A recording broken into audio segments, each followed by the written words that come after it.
Hi guys, welcome back to the channel. Today's another quick microphone comparison video. Seeing as I've been hiring in some microphones for this top secret project that I can't tell you about yet, then I thought I'd make use of them while I had them to do some quick comparisons, because I've always bought kind of low to mid-range budget microphones and I'm looking at upgrading.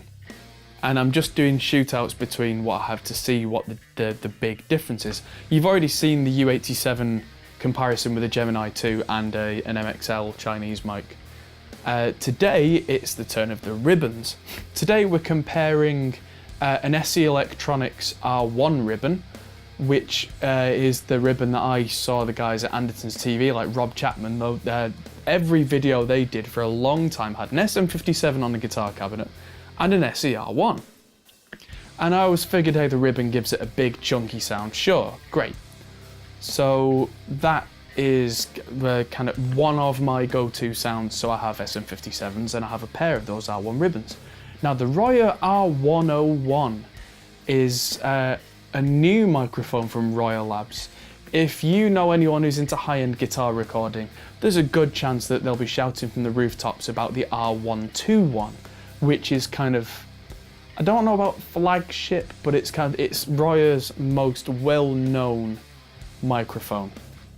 They do higher end ones with things like kind of tube power sections instead of phantom power, and they do ones that are tougher for live use and what have you. But the R101 is their budget model, which is where the R121 is about £1,200, £1,300 right now. The R101 is £800, so it's about a 50. Yeah, there's a third off roughly the price.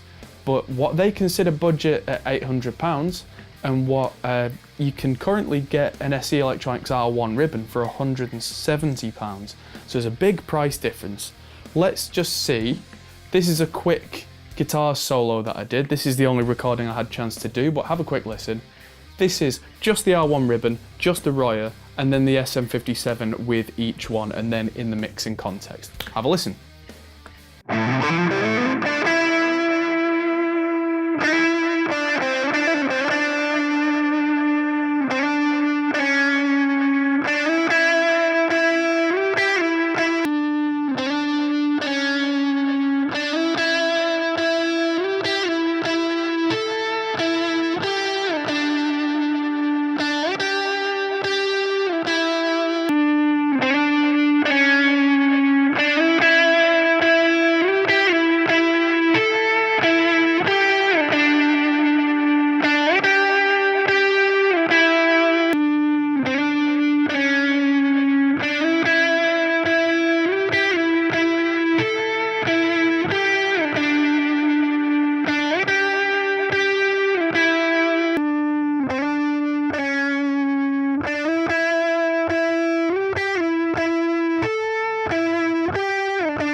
So the thing that really impressed me about this ribbon is that even close up to the cab, because if you look at the picture from before, the R1 and the Royer ribbon are in exactly the same place on either side of the speaker. The SM57's off the centre, but they're in the same place, so they should sound similar, but they sound nothing alike. The R1 has lots of in the bass and almost no mids at all, where the R101 has a lot of mid and really brings that forward, which when combined with the SM57 makes for a very chunky vintage kind of sound. I mean, depending on what your definition of budget is, £800 for a mic that can do that to a guitar sound. And apparently they're great for everything else you'd use a ribbon for, like overheads and everything else, where that mid would really let something sound natural. That's a massive leap up in quality, so that's something that I'm going to be aiming to do in the future. In the meantime, I'll probably end up hiring those until I can afford to just have the budget to buy one, because of course, being a studio that's not got lots and lots and lots of money, I have to budget for everything being paid and then see what's left at the end. And if I can afford a ribbon, that's probably what I'm going to get now. Might consider selling the R1s, but that's a thing for another day. Thanks for watching. I hope you enjoyed this. Hit the like button if you found this useful, and please subscribe if you haven't already, because the subscriber base really helps the channel out. Check out our Patreon campaign, because these videos are funded by you guys. And thanks for watching. I'm Adam Steele for the Hot Pole Studios, and I'll see you in the next video.